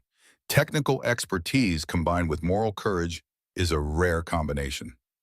Jack remained silent, uncertain where this conversation was heading. "Your daughter, Maya, isn't it? She's having heart symptoms?" Jack stiffened. "How do you know about my family?" "I make it my business to know everything about companies I invest in, including their personnel, especially when that person includes Dr. Jack Turner, former rising star at MIT and founder of Turner Racing Solutions." The Bentley glided through traffic as Hawthorne continued. "What you may not know is that I lost my son Michael 14 months ago. Defective steering system in a high-performance sports car. The manufacturer knew about the flaw but decided a recall wasn't cost-effective." Jack's expression softened. "I'm sorry for your loss, Mr. Hawthorne. Since then, I've dedicated considerable resources to promoting automotive safety and holding manufacturers accountable. When I saw you using the Wakefield bypass technique, I knew immediately who you were. My son was a racing enthusiast. He had several engines built by Turner Racing Solutions. He spoke highly of your work." Jack's eyes widened with recognition. "Michael Hawthorne? Tall guy? Drove a modified Porsche 911? Hawthorne nodded, a flash of pain crossing his features. "That's him. He always said you were the best in the business. Said you could hear problems in an engine that other mechanics would miss with diagnostic computers." The car turned onto the street leading to the medical center as Hawthorne reached into his jacket, retrieving a business card. "What you did today exposed dangerous corporate practices that could have cost lives. I want to offer you a position at Aurora Motors, not as maintenance staff, but as our new chief safety officer. $300,000 a year, full benefits, and complete authority to implement proper safety protocols." Jack stared at the card in disbelief. "Mr. Hawthorne, I appreciate the offer, but I'm not sure I'm qualified for an executive position." Hawthorne laughed dryly. "After what I witnessed today, you're the only person I trust to ensure our vehicles are safe. But we can discuss details later. Your daughter's appointment is more important." The Bentley stopped in front of the medical center with 10 minutes to spare. Through the window, Jack could see Maya waiting with Mrs. Ramirez near the entrance. "Think about my offer," Hawthorne said as Jack prepared to exit. "Aurora Motors needs people with integrity and practical expertise, not just academic credentials. And Jack, your daughter will have the best medical care available, regardless of your decision. I've already made arrangements with my family's cardiovascular specialist." Jack looked back at the billionaire, momentarily speechless. "Why would you do that for us?" "Because my son would have wanted it," Hawthorne replied simply. "And because sometimes fixing a broken company requires the same skills as fixing a broken engine, recognizing the problem, replacing the damaged parts, and having the courage to do what's right rather than what's expedient." As Jack stepped out of the car to meet Maya, his phone began buzzing incessantly with notifications. The story was exploding across social media. #TrueMechanic was trending globally, his inbox filled with interview requests from major news outlets. In the span of 15 minutes, Jack Turner had gone from invisible maintenance worker to internet sensation. Maya ran to him, throwing her arms around his waist. Dad, you fixed that super expensive car and everybody's talking about it. You're famous. Jack hugged her tightly, the silver wrench still in his pocket. I just did what needed doing, sweetheart. Now let's get you checked out by the doctor. That's what really matters. As they walked into the medical center, Jack glanced back at Hawthorne's Bentley pulling away. The day had begun with him fixing a car to save his job. Now he faced the possibility of fixing an entire company. Either way, the most important thing remained the same: ensuring Maya had the healthy future Sarah would have wanted for her. The appointment with Dr. Keller went better than Jack had dared hope. After a thorough examination and several tests, the cardiologist concluded that Maya's symptoms were not indicative of her mother's condition. She had a minor arrhythmia that could be managed with monitoring and possibly mild medication, but nothing life-threatening. She's a healthy little girl, Mr. Turner, Dr. Keller assured him. We'll keep an eye on things, but I don't see any reason for immediate concern. The relief was overwhelming. Jack had been carrying the weight of that fear for weeks, imagining Maya facing the same painful treatments that had failed to save Sarah. The burden lifting from his shoulders made him feel lightheaded. As they left the doctor's office, Jack's phone rang. It was Emily Chen. Dr. Turner, I'm sorry to disturb you, but you need to see what's happening. Your repair and exposure of the safety issues has gone viral. The story is everywhere: network news, social media, automotive blogs. Aurora's stock is in free fall, and the National Highway Traffic Safety Administration has announced an emergency investigation. Jack sighed, glancing at Maya, who was happily chatting with Mrs. Ramirez about getting ice cream to celebrate her good checkup. I didn't do this for publicity, Emily. I know that, she replied, but people are calling you a hero, the truth mechanic who stood up to corporate corruption. There's more, though. Someone leaked information about what happened to your career, about how Marcus stole your research and destroyed your business. The full story is coming out. Jack felt strangely calm. For years, he'd lived with the injustice of what Marcus had done to him, accepting it as the price of focusing on Sarah's care. Now, without him seeking it, the truth was finally emerging. What happens next? He asked. The board has called an emergency meeting. Selena and Marcus have been suspended pending investigation. Richard Hawthorne is acting as interim CEO. He's asked specifically for you to attend tomorrow's strategy session. Jack thought about Hawthorne's offer in the car: chief safety officer at Aurora Motors. It would mean financial security for him and Maya, the best medical care if she needed it, and the opportunity to ensure no one was endangered by the kind of corner cutting he'd exposed today. Tell Mr. Hawthorne I'll be there, Jack said finally. But right now, I promised my daughter ice cream. As he ended the call, Jack noticed Maya watching him with curiosity. Dad, are you going to be a boss now instead of a janitor? Jack smiled, taking her hand as they walked toward the ice cream shop down the street. Maybe. Would that be okay with you? Maya considered this seriously. As long as you still fix things, that's your superpower. I'll always fix things, sweetheart. That's a promise. As they walked hand in hand down the Chicago sidewalk, Jack realized that for the first time in years, he was looking forward to tomorrow. The silver wrench in his pocket, yes, Maya's gift engraved with love, had indeed proven magical today. Not because it had special powers, but because it had reminded him of who he truly was when he needed it most. Sometimes the most important fixes happen when nobody's watching. Sometimes they happen with the whole world watching. Either way, they require the same thing: the right tools and the courage to use them. Richard Hawthorne rose from his front row seat, his commanding presence immediately drawing attention from the stunned crowd.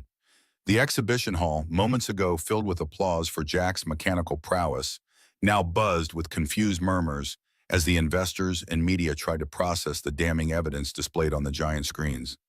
Ladies and gentlemen, Hawthorne's authoritative voice silenced the room. As Aurora Motors' primary investor, I cannot ignore such serious allegations of safety violations. He stepped onto the stage, maintaining the composure of someone accustomed to managing crises. With evidence this compelling, we have a responsibility to thoroughly investigate these claims before proceeding further. Selena Moore, still seated in the revived Aurora GT, finally recovered her composure. Her designer heels clicked sharply against the stage as she rose to confront Jack, her professional mask cracking to reveal genuine fury. "This is corporate sabotage," she announced, addressing the audience rather than Jack directly. "Mr. Turner has a personal vendetta against our lead engineer. He's manipulating evidence to damage Aurora Motors because he's bitter about his failed career." She turned to face Jack, her voice dripping with venom. "Everyone should know who this maintenance worker really is. Dr. Jack Turner, formerly of MIT, whose academic theories failed in the real world. A man whose garage business collapsed because he couldn't compete in the market. Now he's trying to destroy what we've built out of pure jealousy." The crowd's attention shifted between Jack and Selena, the drama unfolding before them far more compelling than the scheduled product launch. Reporters scribbled frantically while photographers captured every moment of the confrontation. Jack remained calm, refusing to be baited into an emotional response. "This isn't about me, Ms. Moore. It's about a car that could kill people if these flaws aren't addressed." Before Selena could retort, a confident voice called out from the audience, "I can confirm the safety issues Mr. Turner has identified." All eyes turned to Emily Chen, who had stepped forward from her position at the technical booth. The young engineer looked nervous but determined as she climbed onto the stage. "My name is Emily Chen, Senior Systems Engineer at Aurora Motors," she announced, her voice gaining strength as she spoke. "I personally filed 3 separate reports about these exact safety concerns over the past month. All were dismissed without proper investigation." Emily turned to address Hawthorne directly. "Mr. Hawthorne, I have copies of those reports, along with the responses from senior management instructing me to, quote, focus on meeting launch deadlines rather than raising theoretical problems." Marcus Reeves pushed his way onto the stage, his face flushed with anger. "This is absurd. Chen is a junior engineer who doesn't understand the full system architecture. Her concerns were reviewed and determined to be non-critical. Is that why you manually overrode the safety test failures in the system logs?" Jack asked quietly, pointing to the data still displayed on the screens. "The electronic signature on those overrides is yours, Marcus." The exhibition hall had grown eerily quiet, the audience captivated by the corporate drama unfolding before them. Then, from the back of the room, a tall, impeccably dressed man in his mid-40s strode confidently down the center aisle, followed by 2 assistants carrying tablets and legal portfolios. "Richard, I believe this situation requires immediate regulatory attention," the man called out to Hawthorne, his voice carrying throughout the hall. Hawthorne's expression hardened as he recognized the newcomer. "Logan Pierce. I wasn't aware Titan X had been invited to our launch." Logan Pierce, CEO of Titan X Motors, Aurora's main competitor in the American luxury electric vehicle market, smiled thinly as he approached the stage. "I'm always interested in industry developments, especially those involving potentially dangerous safety violations." He surveyed the scene with calculating eyes before addressing the room. "What we're witnessing here isn't just one company's failure. It's a systemic problem that threatens consumer safety and the integrity of our entire industry." Pierce turned toward the reporters, raising his voice to ensure it carried to their recording devices. "Titan X is formally requesting that the National Highway Traffic Safety Administration launch an immediate investigation into these alleged safety violations. In fact, my legal team is submitting documentation to federal regulators as we speak." He held up his phone, displaying an email being sent in real time. "Unless Aurora Motors voluntarily discloses all safety test data and emails related to the Aurora GT development within 24 hours, we'll be filing a formal complaint with the Department of Transportation, the Consumer Product Safety Commission, and the Securities and Exchange Commission." The strategic brilliance of Pierce's move was obvious to everyone in the room. By positioning himself as a champion of consumer safety, he was simultaneously destroying a competitor and elevating his own company's reputation. The implied threat was clear. Either Aurora would subject itself to humiliating public scrutiny or face even more damaging regulatory investigation. Selena looked as though she might physically lunge at Pierce, but Hawthorne stepped between them, taking control of the rapidly deteriorating situation. "That won't be necessary, Logan," Hawthorne stated firmly. "Aurora Motors will conduct its own thorough investigation with complete transparency." He turned to address the attendees. "As of this moment, I am announcing the temporary suspension of CEO Selena Moore and lead engineer Marcus Reeves pending a comprehensive internal review of all safety protocols and testing procedures." Gasps rippled through the audience. Hawthorne was effectively staging a corporate coup in front of hundreds of witnesses and cameras. Furthermore, Hawthorne continued, I'm establishing an independent technical review committee to evaluate all safety concerns. He gestured toward Jack. Mr. Turner, given your expertise and commitment to safety, I'd like you to participate as a technical consultant to this committee. Your insights today have been invaluable. Marcus's face contorted with rage. This is insanity. You're putting a maintenance worker in charge of reviewing our engineering. He's not even qualified to— Turner, Hawthorne corrected pointedly, has more than demonstrated his qualifications today. His practical knowledge clearly exceeds the theoretical understanding of some of our highest-paid engineers. The room erupted in chaos. Security personnel moved to escort Selena and Marcus from the stage as reporters shouted questions and cameras flashed continuously. Social media managers for various automotive publications were already posting live updates. The hashtag Truth Mechanic spreading across platforms with remarkable speed. Logan Pierce approached Jack as the security team led Selena away. Impressive work, Turner. Titan X could use someone with your practical expertise and ethical backbone. My card. He slipped a business card into Jack's pocket. My offer stands regardless of what happens here. Think about it. Jack stood silently amidst the tumult, suddenly remembering Maya's doctor appointment. He checked his watch. If he left now, he could still make it on time. Without waiting for formal dismissal, he slipped away from the stage, making his way toward the exit as the corporate drama continued to unfold behind him. Outside the exhibition center, Jack hailed a taxi, leaving behind the media frenzy that was already spilling onto the street. As the cab pulled away, his phone buzzed with incoming calls and notifications, but he ignored them all except for a text from Mrs. Ramirez. Maya saw everything on the live stream. She's so proud of you. Don't forget appointment at 6. Jack smiled briefly before the weight of reality settled back on his shoulders. He had just very publicly exposed dangerous practices at his employer. Even with Hawthorne's apparent support, his future was uncertain. More importantly, Maya's health concerns remained his priority, regardless of what professional chaos might follow. By the time Jack arrived at the medical center, the story had already exploded across every major news outlet. Truth Mechanic was trending nationally, with clips of his repair and the subsequent revelations being shared millions of times.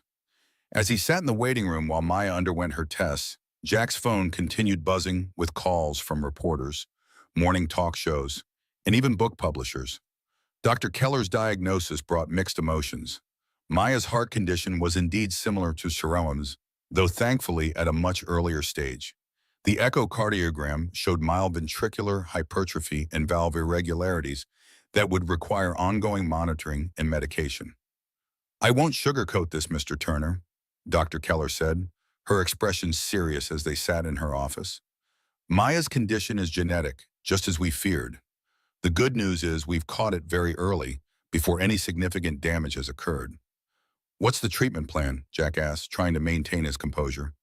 She'll need medication to manage her heart rhythm and reduce stress on the cardiac muscles. Monthly checkups initially, then quarterly if she responds well.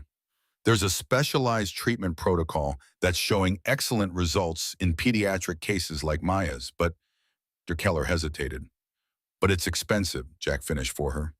Dr. Keller nodded. It's not fully covered by standard insurance. We're looking at significant out-of-pocket costs, even with good coverage. There's also an experimental treatment at Chicago Memorial that's showing promising results in preventing the disease progression, but it's still in clinical trials.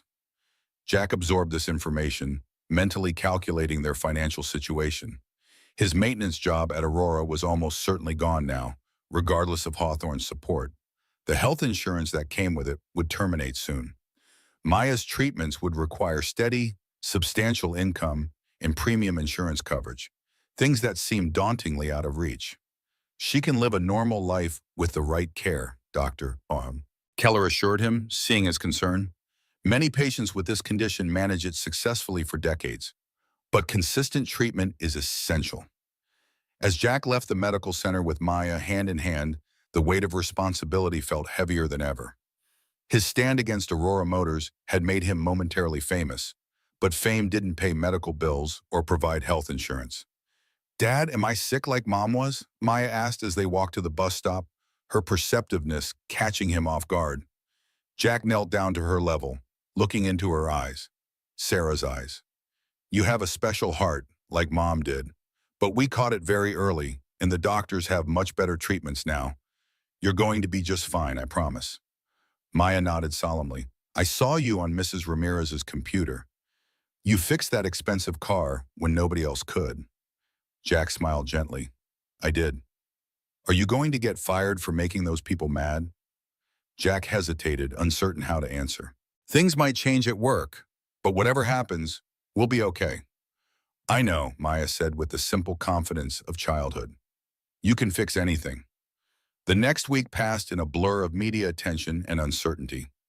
Jack declined all interview requests, focusing instead on Maya and protecting her from the sudden public interest in their lives.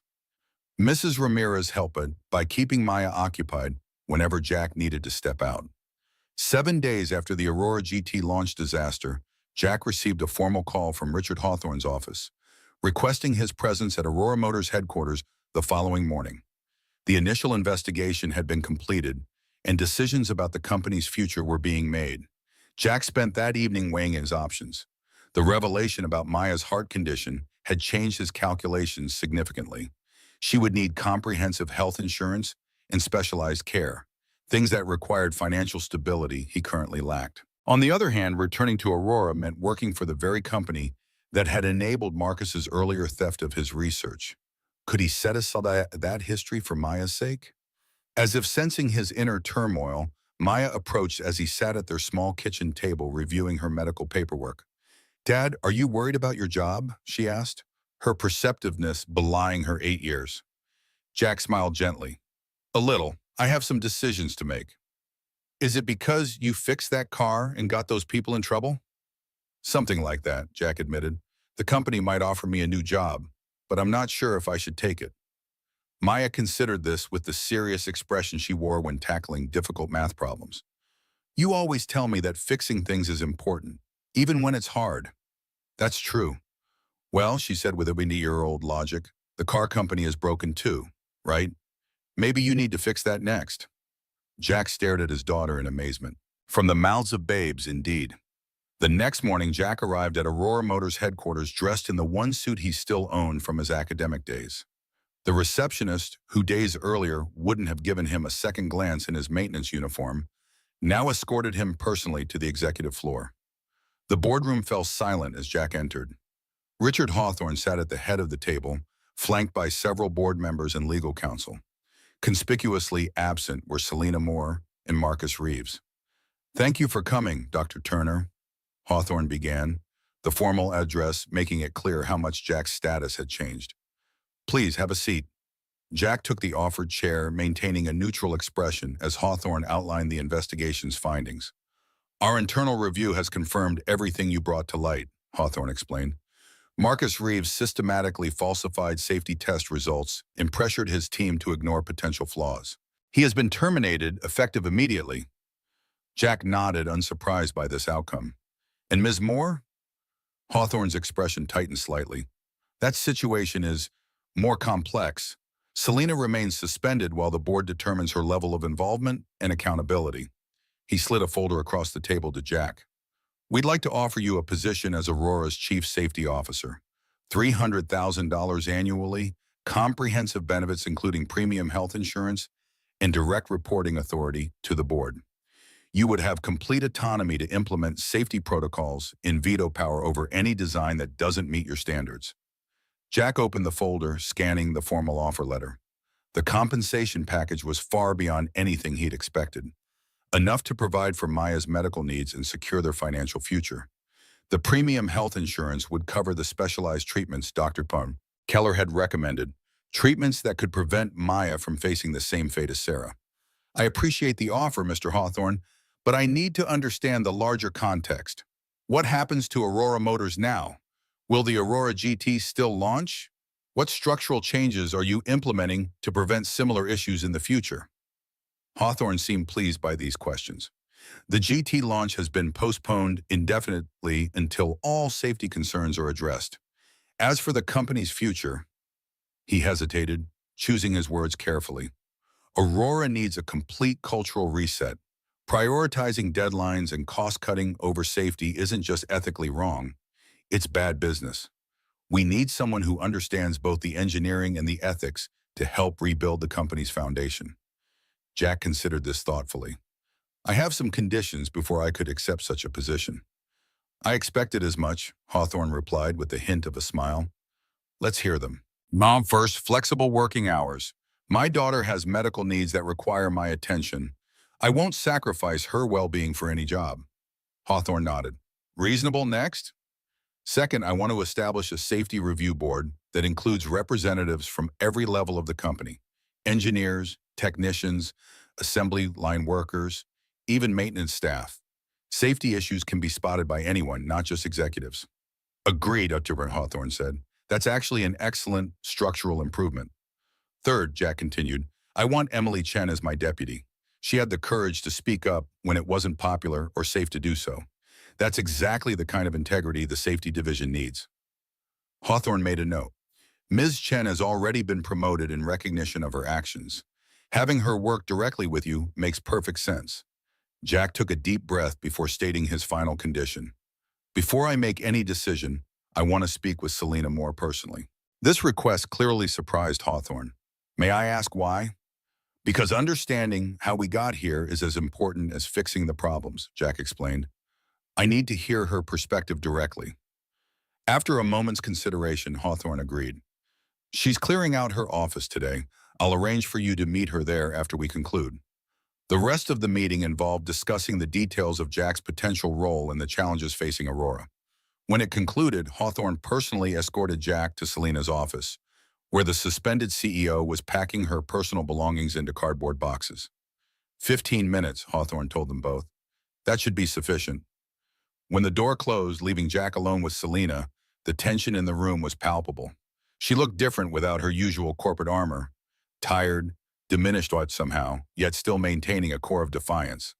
Come to gloat, Turner? She asked, emphasizing his title with subtle mockery. The maintenance man who brought down the mighty CEO? Jack remained standing near the door. That wasn't my intention. I just wanted to prevent a dangerous product from reaching the market. How noble, Selena replied, placing framed awards into a box with deliberate care. And now you're being offered my company on a silver platter. Quite the promotion from mopping floors. I haven't accepted anything yet, Jack said quietly. I wanted to hear your side first. This seemed to surprise her. She set down the picture frame she'd been holding and studied him with genuine curiosity.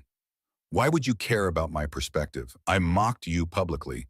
I dismissed safety concerns that could have killed people. Because I've learned that understanding why people make bad decisions is often as important as fixing the consequences of those decisions. Selena laughed bitterly. You sound like a therapist, not an engineer. I'm a father first, Jack corrected, and teaching my daughter about understanding others' motivations is important to me. Something in his sincerity seemed to break through Selena's defensive shell. She sank into her chair, suddenly looking exhausted. You know about my father, I assume? Robert Moore? Jack nodded. I heard he was a mechanic whose designs were stolen by a major manufacturer. He was more than that, Selena said softly. He was a genius who never got credit for his work. He invented a fuel injection system that 3 major auto companies still use versions of today. But when he tried to patent it, they crushed him with legal fees and technical challenges until he gave up. She gestured around her office. I built Aurora to vindicate him, to prove that someone from a working-class background could beat the corporate giants at their own game. Her eyes hardened. I was so focused on winning that I lost sight of what really mattered, building something my father would have been proud of. Jack took a seat across from her desk. I understand that drive better than you might think. I know you do, Selena admitted. I've known who you were since the day you applied here. Your story is similar to my father's. Brilliant engineer whose work was stolen by people with more power and connections. Jack's eyes widened in surprise. You knew?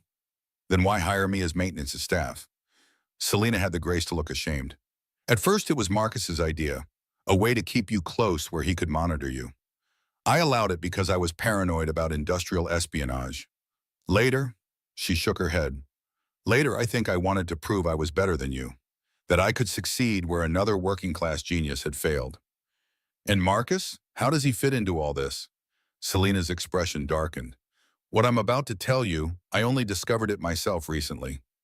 She took a deep breath. Marcus was my uncle's protege at MIT.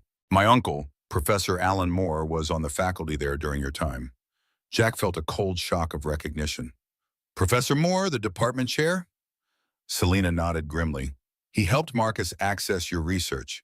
He gave him the security codes to your lab the night before your final presentation. Jack sat back, stunned by this revelation. Your uncle helped Marcus steal my work, and you still partnered with him? Marcus had the technical credentials and connections I needed to launch Aurora, Selena explained, not defending but clarifying. I told myself it was just business, that in the corporate world, these things happen all the time. She met Jack's gaze directly. I didn't know until last month that my uncle was involved in destroying your career. When I confronted Marcus about it, he admitted everything but insisted it was too late to change course. We were too close to the GT launch, had too much investor money on the line. So you chose to proceed, knowing the car had safety issues and knowing your success was built partly on stolen research? Selena nodded slowly. I justified it by telling myself we were creating jobs, advancing technology, building an American company that could compete globally. The greater good outweighed the ethical compromises. Jack was silent for a long moment, processing everything he'd learned. Thank you for your honesty. Why does it matter to you? Selena asked. You've won. I've lost everything I spent a decade building.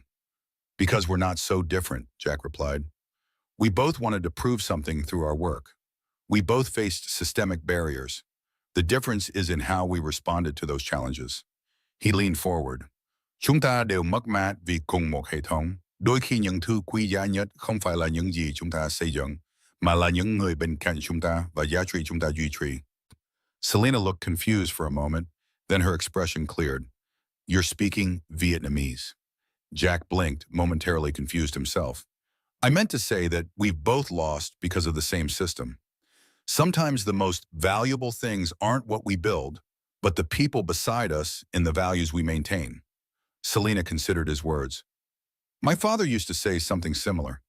He told me the patents didn't matter as much as making things that help people. She gave a bitter laugh. Somewhere along the way, I forgot that lesson. It's not too late to learn from mistakes, Jack suggested.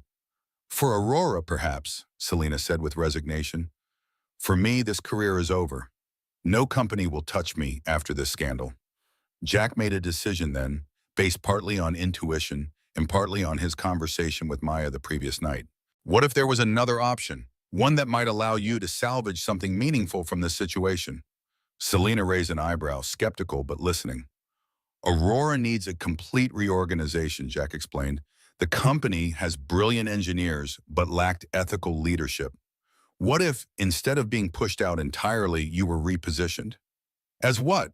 The company janitor? She asked with a hint of her former sharpness. As head of research and development, Jack countered. Removed from operational control but able to focus on innovation. The part you're genuinely passionate about.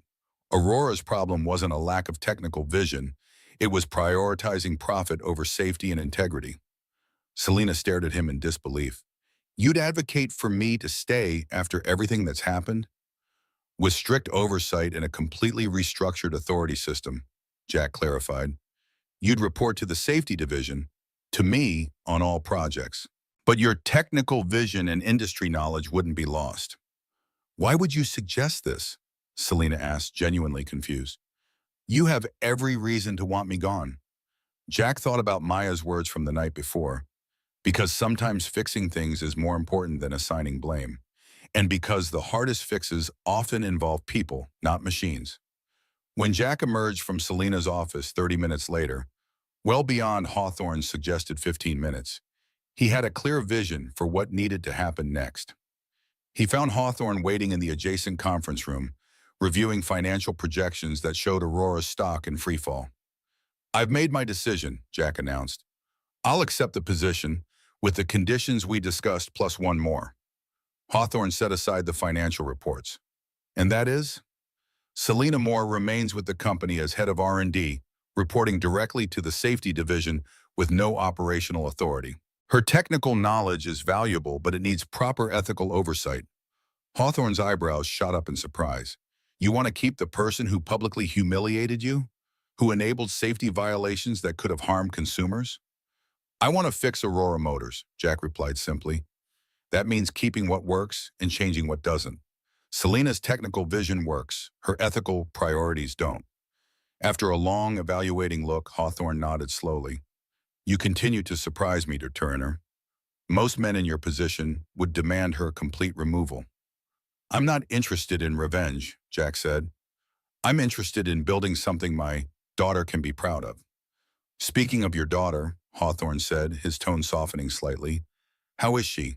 I understand she had medical tests recently. Jack's expression grew serious.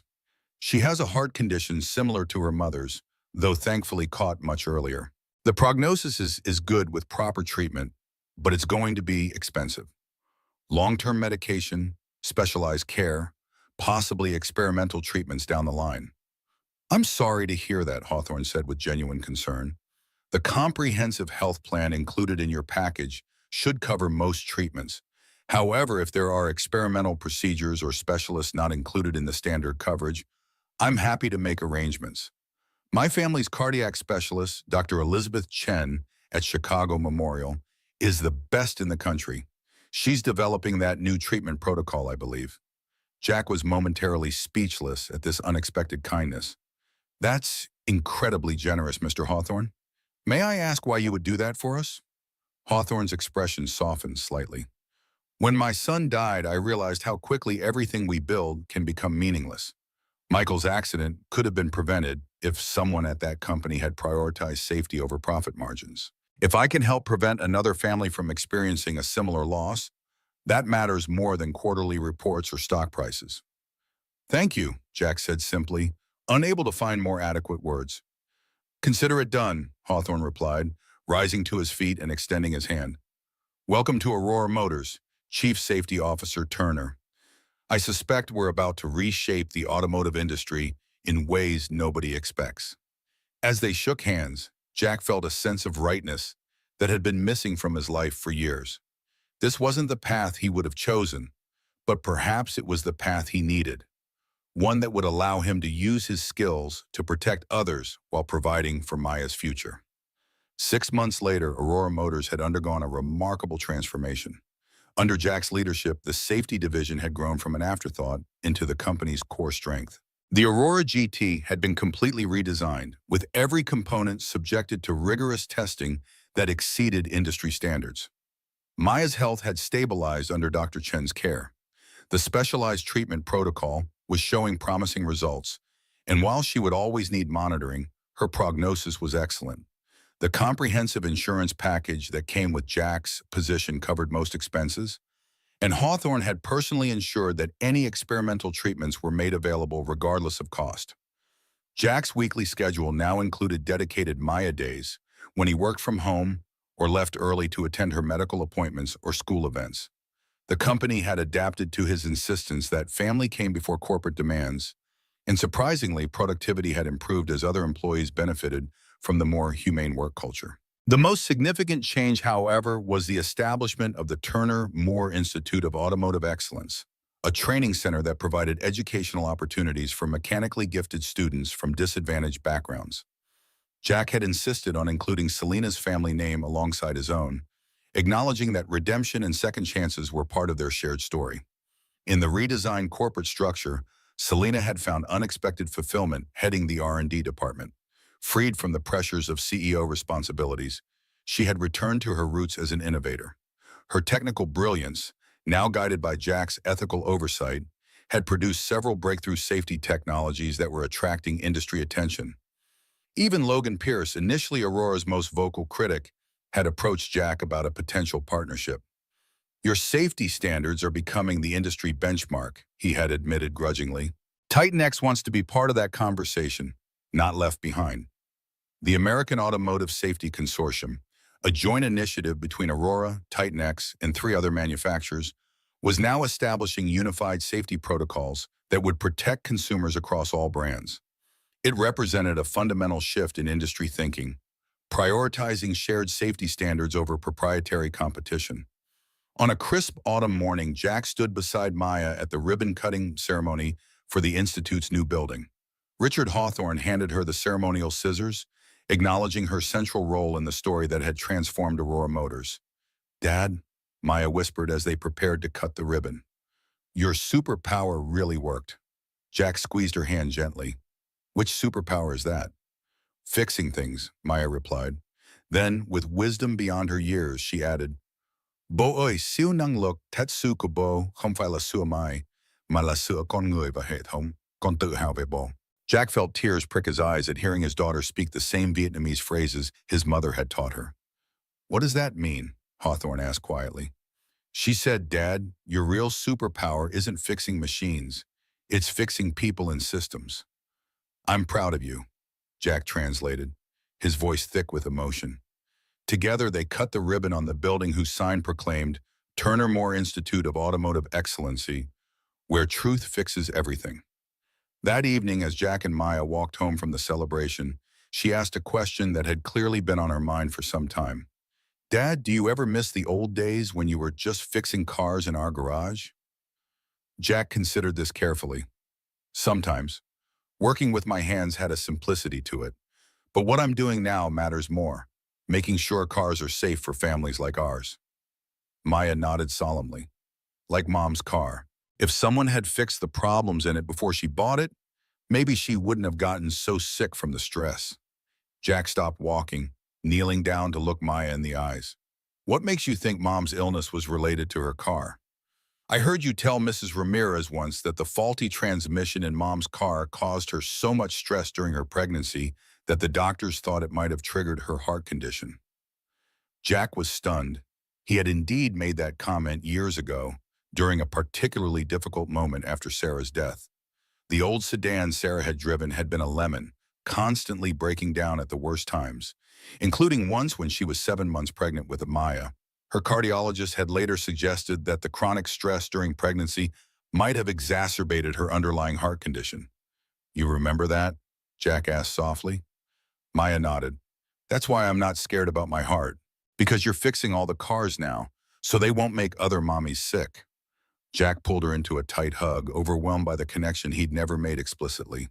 His personal loss and his professional mission were intertwined in ways he hadn't fully recognized until hearing it through his daughter's perspective. "You're right," he whispered. "That's exactly why it matters."